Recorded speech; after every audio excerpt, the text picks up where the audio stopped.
కలియుగ ప్రత్యక్ష దైవము తిరుమల తిరుపతి వెంకటేశ్వర స్వామి ఆలయానికి సంబంధించి ఆ ఆలయం లోపల వెలుపల కొండ చుట్టూతా కూడాను ఏదో ఒక కాంట్రవర్సీ నడుస్తూనే ఉంది.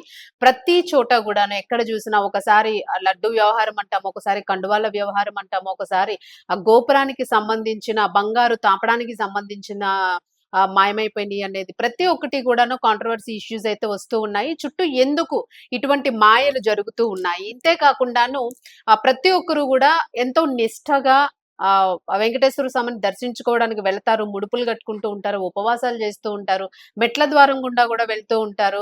ముఖ్యంగా నాన్ వెజ్ అనే దాన్ని పూర్తిగా పక్కన పెట్టేసేస్తారు. మరి అటువంటి ప్రాంతంలోని పూర్తిగా ఇంచుమించుగా అక్కడ ఉండే ప్రాంతం అంతా కూడా నిత్య పూజలు, అగ్నిహోత్రాలు, అలాగే బ్రాహ్మణులకి సంబంధించి ఎక్కువగా కూడా ఆ ప్రాంతం అంతా కూడా నిండి ఉంటుంది. మరి ఇటువంటి చోట మద్యము, మాంసము అనేది కూడా ఎక్కువగా తరచూ కనిపిస్తూ ఉంది అనే ఒక పెద్ద ఆరోపణ అయితే వస్తూ ఉంది.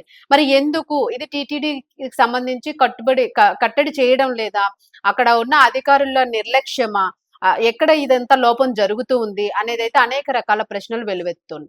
మరి తాజాగా తిరుమల తిరుపతి దేవస్థానానికి సంబంధించి బాలాజీ నగర్ సమీపంలోని గరుడ పోలీస్ విశ్రాంతి భవనం ఉంది. మరి ఈ భవనానికి చుట్టుపక్కల పక్కలంతా కూడా భవనానికి సంబంధించిన వాల్ దగ్గర మద్యం బాటిల్స్ ఎక్కువ సంఖ్యలోన కనిపించినాయి. మరి ఇవి ప్రస్తుతము సోషల్ మీడియాలో వైరల్ అవుతూ ఉన్నాయి. మరి ఎవరు అక్కడ అది అధికారులకు సంబంధించిన భవనము. మరి అక్కడ ఎవరు మద్యం బాటిల్ ని పడేసినంత ఆ ధైర్యం ఎవరికి వచ్చి ఉంటుంది? భక్తులు చేసి ఉంటారా? లేకపోతే అధికారుల్లోనే ఎవరైనా సెక్యూరిటీకి సంబంధించిన వాళ్ళే ఉన్నారా?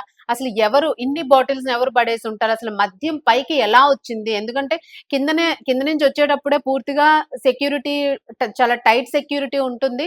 కంప్లీట్ గా అక్కడ మొత్తం అన్ని కూడా చెక్ చేసే పంపిస్తారు. ఈవెన్ ఒక సిగరెట్ ముక్కని కూడా లైటర్ ని కూడా పాకెట్ లో ఉంటే తీసి పక్కన పెట్టేస్తూ ఉంటారు సెక్యూరిటీస్ దగ్గర. మరి అంత టైట్ సెక్యూరిటీ కింద ఉంటుంది. మరి పైకి ఎట్లా వెళుతూ ఉంది? ఏ రకంగా వీటిని తరలిస్తూ ఉన్నారు? ఈ రోజు మాంసము మద్యము అయింది, రేపు పొద్దున్న మత్తు పదార్థాలు కూడా పైకి తరలించే అవకాశం ఉంటుంది అనే పెద్ద ఆరోపణ అయితే వినిపిస్తూ ఉంది. మరి ఈ లోపము ఎక్కడ కలుగుతుంది? టీటీడీ వ్యవస్థలోనే ఉందా, లేదా ప్రభుత్వము నుంచి ఇంకా టైట్ ఇది రావాల్సిన అవసరం ఉందా? భక్తులైతే పూర్తిగా అసహనానికి అయితే గురవుతున్న పరిస్థితి కనిపిస్తుంది. మరి దీనికి సంబంధించి ఈ వీడియో వైరల్ అవుతున్న నేపథ్యంలోని పూర్తిగా భక్తులందరూ కూడా ఆగ్రహాన్ని వ్యక్తం చేస్తూ ఉన్నారు. అలాగే దీనికి సంబంధించి ఆ బాటిల్స్ ని ఎవరు పడేశారు, ఎలా వచ్చినాయి అన్ని బాటిల్స్ అక్కడికి, ఎవరు సేవించి ఉంటారు అని పూర్తిగా ఆరా తీస్తూ ఉన్నారు అధికారులు. మరి బాలాజీ నగర్ సమీపంలో గరుడ పోలీస్ విశ్రాంతి భవనం అనేది మరి అది అధికారులకి సంబంధించిన భవనమే కాబట్టి ఎలా వచ్చింది అనేది ఇక్కడ ఒక ప్రశ్నార్థకంగా మారింది. మరి ఇదే అంశం మీద టీటీడీ అలాగే వైసీపీ మధ్య అయితే మాత్రము మాటల యుద్ధం జరుగుతోందనే చెప్పుకోవాలి. ఇది పూర్తిగా నిఘా వైఫల్యమే అని చెప్పేసి అయితే వైసీపీ ఎక్కువగా ఆరోపిస్తున్న పరిస్థితి అయితే కనిపిస్తుంది. మరి దీనికి సంబంధించి టీటీడీ మాజీ చైర్మన్ భూమన కరుణాకర్ రెడ్డి అయితే ఆరోపించారు. ఇది పూర్తిగా టీటీడీ వైఫల్యమే. ఇప్పుడున్న ప్రస్తుత ప్రభుత్వం కూడా ఎటువంటి మాటలు చెబుతోంది కానీ వీరు ఎలాంటి పనులు చేయడం లేదు. ప్రతి దానిలో కూడా జాప్యం కనిపిస్తూ ఉంది అనే ఆరోపణ అయితే ఎక్కువగా వినిపిస్తుంది. వీళ్ళు కూడా అదే క్వశ్చన్ రైజ్ చేస్తూ ఉన్నారు. మరి ఇటువంటివన్నీ కూడా ఇలాంటివి వైసీపీకి అలవాటు ఉన్నాయి, మాకు కాదు అని చెప్పేసి టీడీపీ అంటుంది. సో ఇక్కడ ఏంటంటే పూర్తిగాను తిరుమల తిరుపతి దేవస్థానానికి సంబంధించిన ప్రతి ఇష్యూని కూడా ఒక పొలిటికల్ కాంట్రవర్షియల్ ఇష్యూగా దీన్ని క్రియేట్ చేస్తూ ఉన్నారు. పూర్తిగా ఆ రకంగానే ఎస్టాబ్లిష్ చేయడానికి వీళ్ళు ప్రయత్నం చేస్తున్నారు అనేది అయితే అర్థమవుతుంది. మరి వైసీపీ నాయకుడు నాగరాజు రెడ్డి 2024కి ముందు ఔటర్ రింగ్ రోడ్ లో మద్యం తాగుతూ తీసుకున్న ఒక ఫోటోలను కూడా బయట పెట్టడం జరిగింది. మరి అసలు ఈ మందు బాటిల్లు ఎప్పటివి? ఇందులో ఏమైనా కుట్ర ఉందా? ఇది కావాలనే చేశారా? ఎక్సైజ్ శాఖ అధికారులతో దర్యాప్తు అయితే చేస్తున్నట్లుగా అయితే టీటీడీ చెప్పింది.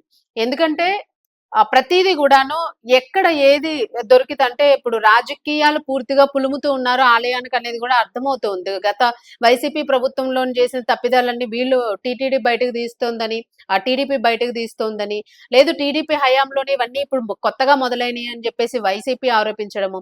మొత్తం ఏదైనా కూడాను తిరుమలకి సంబంధించి దాని గౌరవాన్ని, దాని ప్రతిష్టను పూర్తిగా భగ్నం చేసే పనిలో పడ్డారు. అలాగే భక్తుల్ని వంచే పనిలో పడ్డారు అనేది ఇక్కడ వ్యక్తమవుతుంది. అయిపోతుంది అంటూ కూడా భక్తులు ఆగ్రహావేశాలనైతే వ్యక్తపరుస్తున్న పరిస్థితి.